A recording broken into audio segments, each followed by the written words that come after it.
안녕하세요. 영광교회 성도 여러분, 백인범 목사입니다. 오늘은 영광성경대학 네 번째 시간입니다.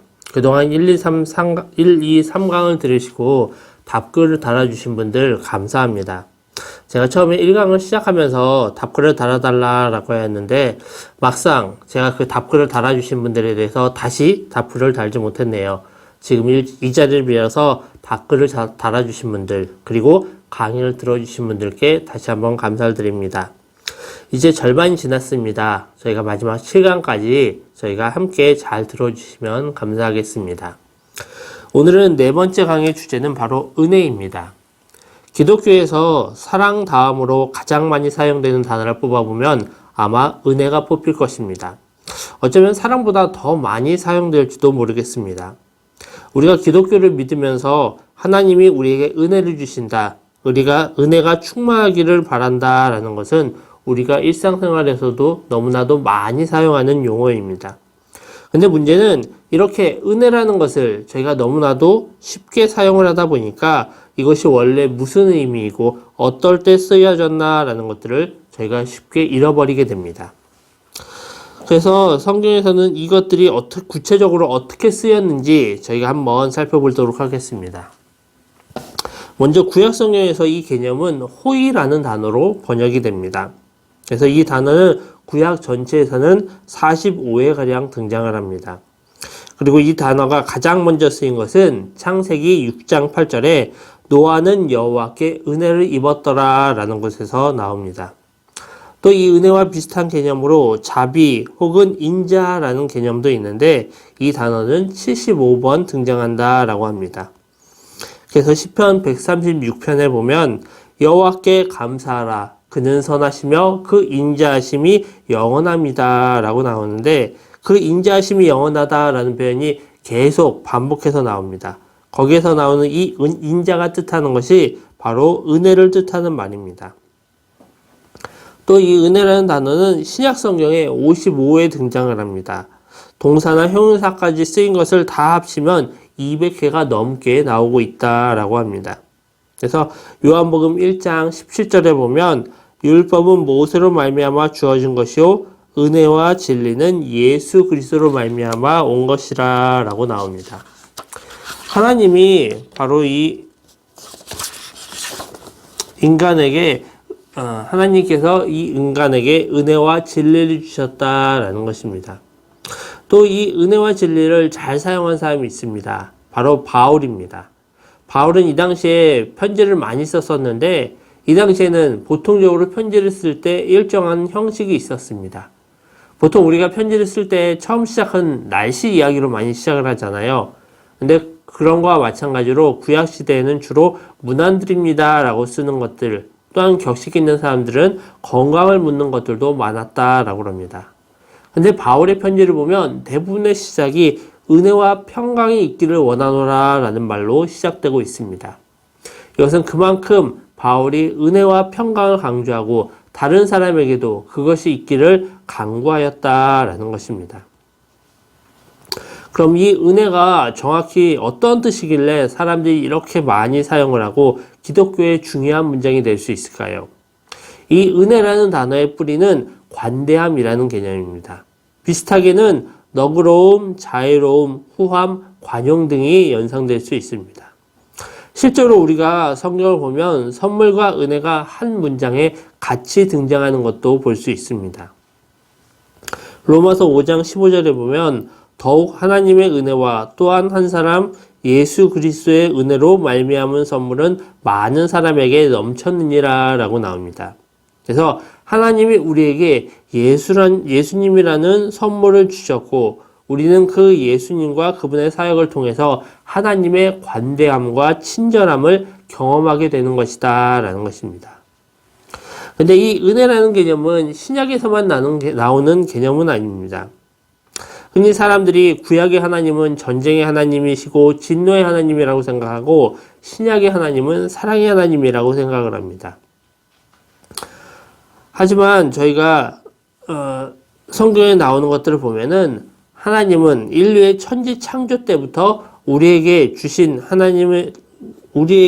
은혜를 주셔서 바로 우리는 그 하나님의 사랑과 은혜를 경험하고 있습니다. 지금 저희가 공부하고 있는 것이 신약 성경에서 있는 7문장으로 있는 신약인데, 막상 이 은혜라는 개념이 성경 전체에서 어떻게 쓰였는지를 저희가 함께 살펴보기 위해서 구약부터 다시 한번 살펴보려고 합니다.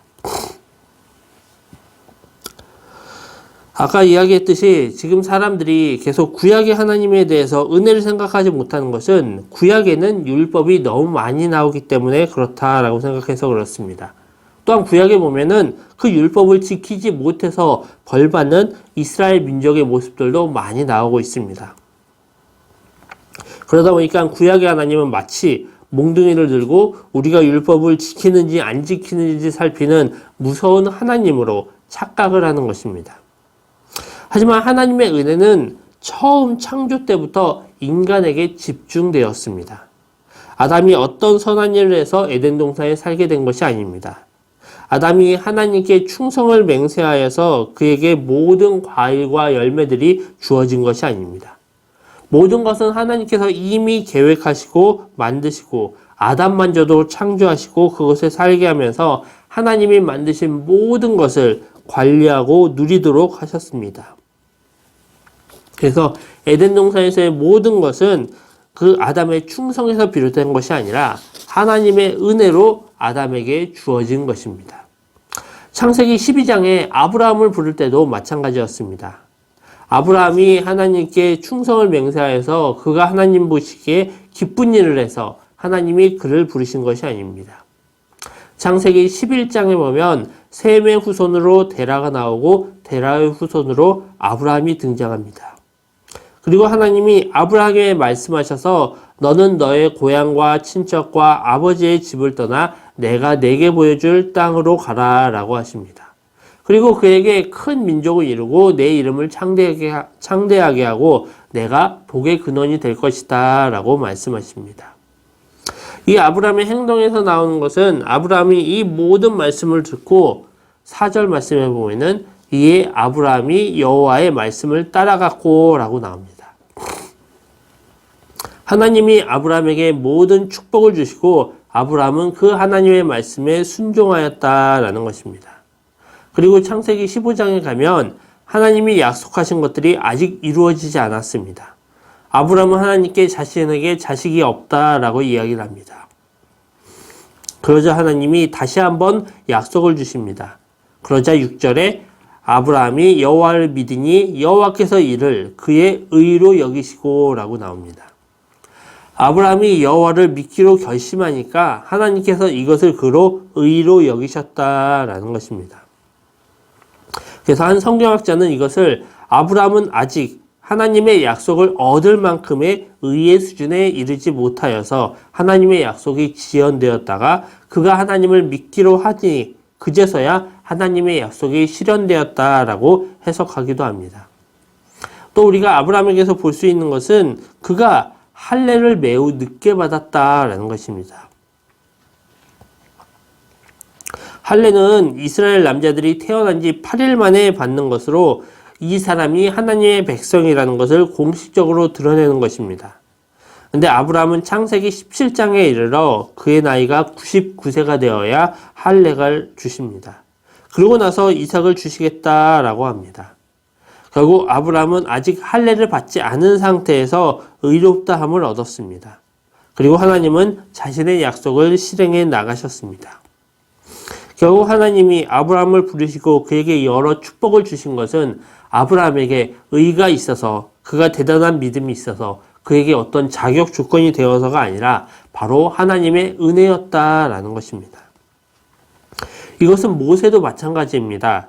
모세가 등장할 때에 이스라엘 민족은 어떤 상태였습니까? 그들은 애굽의 노예로 살아가고 있었습니다. 처음에 그들이 애굽에 올 때는 애굽의 총리가 이스라엘 사람이었던 요셉이었고 또 바로 왕도 그 요셉을 높게 사서 그 이스라엘 민족들을 야곱을 환영하고 잘 대우해 주었습니다. 하지만 요셉을 알던 바로 왕도 죽고 요셉도 죽고 400년의 시간이 흘렀습니다. 성경학자들은 이 시기에 애굽의 왕조가 바뀌었다라고도 합니다. 그래서 이방 민족이었던 이스라엘 민족을 더 이상은 잘 대해주지도 않고 그 다음부터는 노예로 부려먹었다라는 것입니다. 그리고 그들도 애굽에서 살다 보니까 애굽의 환경과 문화에 적응을 하였습니다. 그래서 그들이 나중에 출애굽을 하고 나서도 그들은 계속 애굽에서의 생활을 그리워하고 이 시기에 이스라엘 민족은 더 이상 하나님을 찾지 않는 상태였습니다. 그래서 출애굽기 23장 22절에 보면 여러 해 후에 애굽 왕이 죽었고 이스라엘 자손은 고된 노동으로 말미암아 탄식하며 부르짖으니 그 고된 노동으로 말미암아 부르짖는 소리가 하나님께 상달된지라 라고 나옵니다. 여기에 보면 이스라엘 민족이 하나님을 부르짖고 찾기는 하였지만 막상 이것은 원망하고 하나님 앞에 좌절하는 것이고 하나님의 도우심을 구하는 것은 아니었습니다. 그리고 그 뒤에 보면 하나님이 그들의 고통의 소리를 들으시고 하나님이 아브라함과 이삭과 야곱에게 세운 그의 언약을 기억하사 하나님이 이스라엘 자손을 돌보셨고 하나님이 그들을 기억하셨더라 라고 나오고 있습니다. 지금 이스라엘은 하나님에 대한 믿음과 의를 상실하였는데도 하나님은 그들을 구원하기 위해 행동하신다라는 것입니다. 그리고 바로 하나님의 그 행동을 통하여서 그들이 출애굽을 하게 되고 시내산에서 하나님과 언약을 맺게 되고 율법을 받게 됩니다. 또 여기서 우리가 주목해서 봐야 될 것은 바로 구속이 언약보다 앞선다라는 사실입니다. 하나님이 이스라엘 백성들에게 율법을 먼저 주시고 이스라엘 백성들이 그것들을 잘 지켜서 그들이 조건에 맞아서 하나님의 백성이 된 것이 아니라 시내산에서 이미 그들은 하나님과 언약을 맺었습니다. 이미 그들은 하나님의 백성이 되었습니다. 그러고 나서 그들에게 하나님께서는 그들이 하나님의 백성으로 지켜야 될 도리로 주신 것이 바로 율법이었습니다. 지금 현대 시대를 보면 지금 사람들은 시험과 자격에 너무나도 익숙합니다. 그래서 시험을 봐야지만 자격을 얻어야지만 원하는 것을 얻을 수 있다라고 생각을 합니다. 하지만 하나님의 은혜는 다릅니다. 우리가 시험을 보지 않았어도 우리가 어떤 자격 조건에 미달되어도 하나님의 은혜는 임할 수 있습니다. 그리고 그 다음에 우리가 그 자격 조건에 맞게 우리가 하나님의 백성으로서 그 은혜를 받은 자로서 거기에 합당하게 행동을 하게 되는 것입니다. 그래서 하나님의 율법은 우리가 거쳐야 할 시험이 아닙니다. 우리가 그것을 다 행해야만 구원을 받는 것은 아닙니다. 그것은 의무로서 하나님의 백성이 되었기에 우리가 마땅히 지켜야만 되는 것입니다. 또 시편에는 우리가 하나님의 백성의 관계를 유지하는 것이 하나님의 변함없는 사랑이다 라고 고백하는 문장이 100회 이상 등장하고 있습니다. 우리의 구원과 의는 하나님이 선물로 주신 것이고 이것은 결코 우리가 이룬 성취가 아닙니다. 또 그 외에 구약에 나오는 선지서들을 바라보면 계속적으로 하나님을 배반하는 이스라엘 민족을 향한 하나님의 사랑을 볼 수가 있습니다. 물론 이스라엘 민족은 멸망당하였습니다. 하지만 그것으로 그들이 끝나는 것이 아니라 하나님은 그들을 다시 회복시키신다고 약속하셨고 귀향한 포로들로 그 민족이 이어질 수 있도록 하셨고 또한 그들을 구원할 궁극적인 메시아가 오실 것들을 알려주셨습니다. 결국 이 모든 것을 한 문장으로 요약하면 하나님의 은혜가 그 이스라엘 민족을 구원하였다라고 볼 수 있습니다. 이제 신약에 나오는 하나님의 은혜를 보면 초대교회 시대에 하나님의 은혜가 무엇인지는 설명할 필요가 없습니다. 그저 하나님의 은혜가 무엇인지 다시 되새기기만 하면 충분하였습니다. 인류의 역사에 있어서 하나님이 주신 가장 크신 은혜는 바로 예수 그리스도였습니다. 구약 시대부터 예언된 하나님의 약속이 성취된 것이고 그분의 십자가 사역은 바로 하나님의 은혜의 절정이었습니다. 그리고 그 사역을 통해서 모든 사람들이 그분이 메시아라는 것을 알게 되었고 그분을 믿음으로 하나님의 자녀가 될 수 있는 자격을 얻게 되었습니다. 이렇게 예수 그리스도를 믿음으로 하나님의 백성이 될 수 있다라는 것이 바로 하나님의 은혜입니다. 그래서 복음서에 보면 정말 하나님의 은혜가 무엇이다 라고 구구절절하게 설명하지 않습니다. 단지 예수님이 말씀으로 그것들을 가르치고 또한 예수님께서 비유로 자기의 것들을 가르치시면서 이 주제들을 전달하여 주십니다. 그래서 실제로 예수님의 사역을 보면 예수님은 은혜라는 단어를 사용하지 않으십니다. 또 예수님은 가르침보다는 행동으로서 더욱 비중 있게 이야기를 하셨습니다. 그래서 마태복음 7장 21절에 보면 나더러 주여 주여 하는 자마다 다 천국에 들어갈 것이 아니요 다만 하늘에 계신 내 아버지의 뜻대로 행하는 자라야 들어가리라 라고 하십니다. 우리의 믿음의 수준은 바로 우리의 생활의 방식에서 나타납니다. 이것은 유대인의 신학적인 사고방식이기도 했습니다. 그래서 그들은 신앙이 좋다라는 것은 바로 율법을 칼같이 지키는 것이다. 그것이 바로 경건한 자다라고 생각하였습니다. 하지만 예수님이 행동하시는 것들을 보면 예수님은 유대인들과 반대로 생활을 하셨습니다. 늘 죄인들에게 다가가셨고 그들과 함께 식사도 하셨습니다. 병자들을 만지는 것에도 전혀 거리낌이 없었습니다. 예수님은 그런 행동들을 통하여서 그런 행동들을 비난하는 사람들에 대해서 마가복음 2장 17절에서 이렇게 이야기하십니다. 건강한 자에게는 의사가 쓸데없고 병든 자에게라야 쓸데있으니 나는 의인을 부르러 온 것이 아니요 죄인을 부르러 왔노라 하시니라. 바로 우리의 주제에 맞게 표현하면 예수님은 사람들에게 은혜를 베풀러 오셨다라는 것입니다. 예수님이 가난한 자와 부정한 자와 죄인들과 함께 하신 것은 단순히 그들을 공감해서 그들을 불쌍히 여겨서 그들과 함께 하여 주신 것이 아니라 바로 예수님의 신학적 경향성을 보여주는 것입니다. 예수님은 그들을 단순히 불쌍히 여긴 것이 아니라 그들을 죄사함하여 주시는 것이 바로 예수님이 이 땅에 오신 목적이었다라는 것입니다. 예수님은 그것을 명확히 인식하고 있었고 그것들을 실제로 행하셨다라는 것입니다. 하지만 이것은 그 당시에 유대인의 신학을 180도로 뒤엎는 주장이었습니다. 당시에 유대인은 메시아가 오고 메시아가 우리를 구원할 것이다 라는 강한 믿음이 있었습니다. 결코 그 메시아가 죄인들과 함께하거나 부정한 자들과 함께하거나 그들을 구원할 것이다 라는 것이 아니라 바로 우리 유대인들을 구원할 것을 믿었기 때문에 예수님이 이렇게 죄인들과 부정한 자들과 함께하는 것들을 결코 이해하지 못하였다라는 것입니다. 또 이런 예수님의 사역을 예수님께서는 비유로 많이 설명을 하셨습니다. 그 가운데 예수님의 이 은혜 사역을 가장 잘 드러내는 것이 바로 탕자의 비유입니다.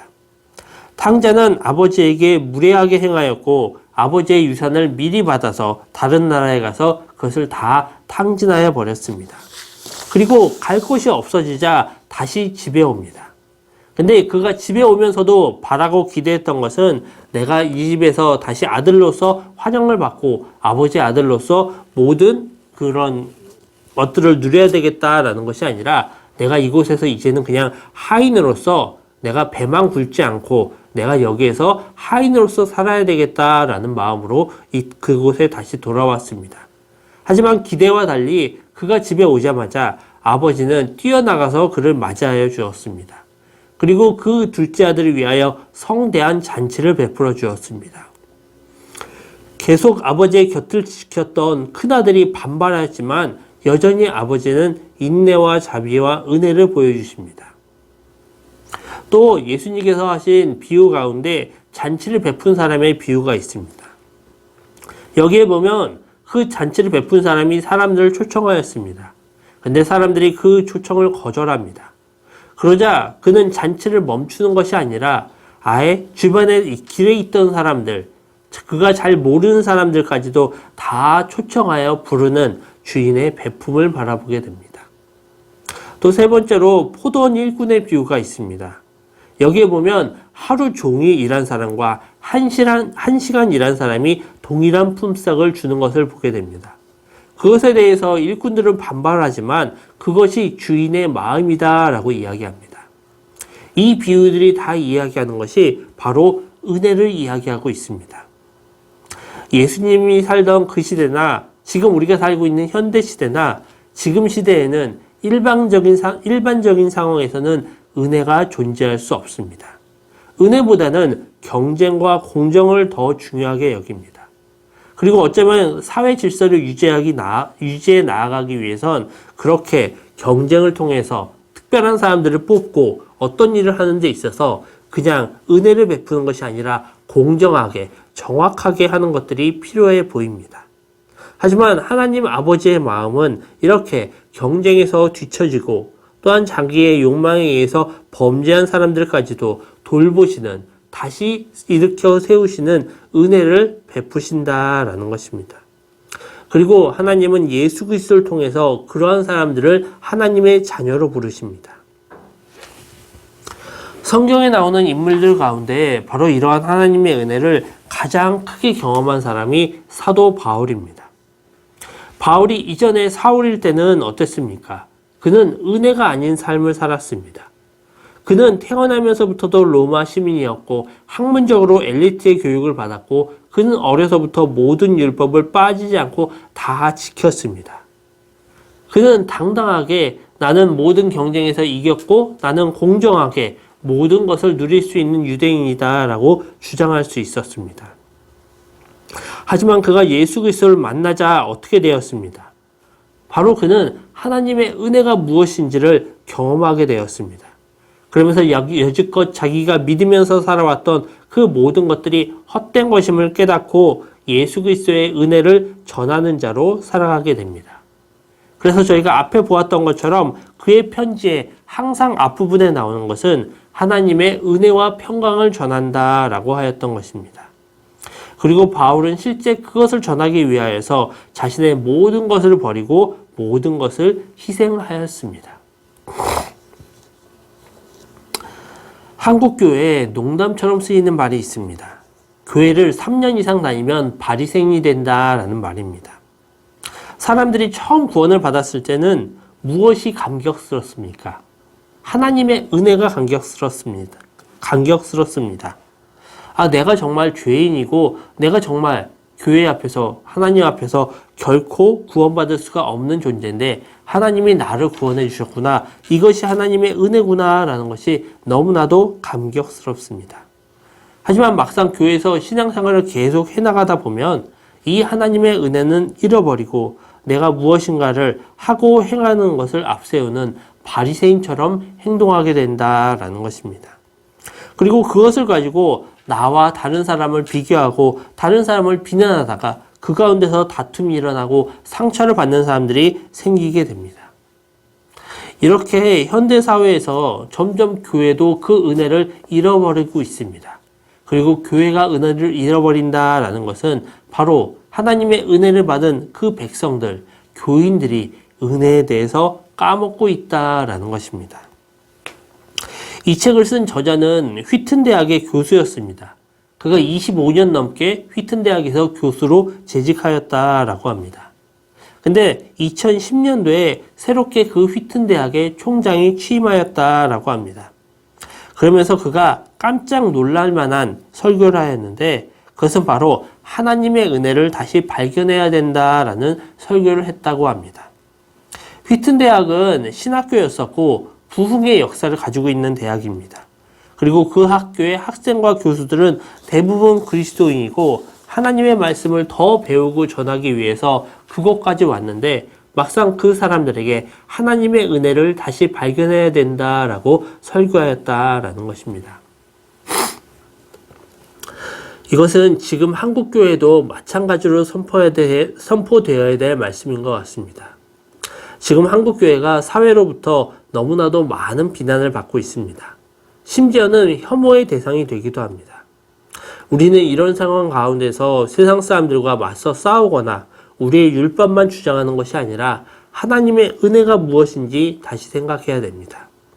그리고 지금 코로나 시대에 하나님의 은혜를 세상에 그리고 교회에 어떻게 적용해야 될지를 고민해야 될 것입니다. 예수님은 하나님의 은혜를 세상에 전하는 방법으로 바로 인간의 몸을 입고 이 땅에 오시는 방법을 선택하셨습니다. 그리고 십자가에서 죄인으로 돌아가셨습니다. 바로 자신을 낮추고 버리시기까지 하셨다라는 것입니다. 지금 한국교회가 한국 사회를 위해 그리고 우리의 이웃을 위해 얼마나 희생하고 섬길 수 있는가를 우리는 다시 한번 고민해야 됩니다. 그리고 그것을 실천함으로 인하여서 하나님의 은혜와 사랑이 무엇인지를 이 세상 가운데 바르게 전해야 됩니다. 그리고 이 강의를 들으시는 모든 분들도 나에게 임한 하나님의 은혜가 얼마나 귀한 것인지 다시 한번 생각하실 수 있기를 원합니다. 그리고 내가 내 신앙생활 가운데서 얼마만큼 하나님의 은혜를 전하고 나누는 삶을 살아가고 있는가 저희가 다시 한번 고민하시기를 원합니다. 그리고 그것이 고민으로만 끝나는 것이 아니라 정말 예수 그리스도를 따라서 내 자신을 낮추고 희생하는 그러한 신앙생활을 하실 수 있기를 원합니다. 이것으로 4강 강의를 마치도록 하겠습니다. 감사합니다.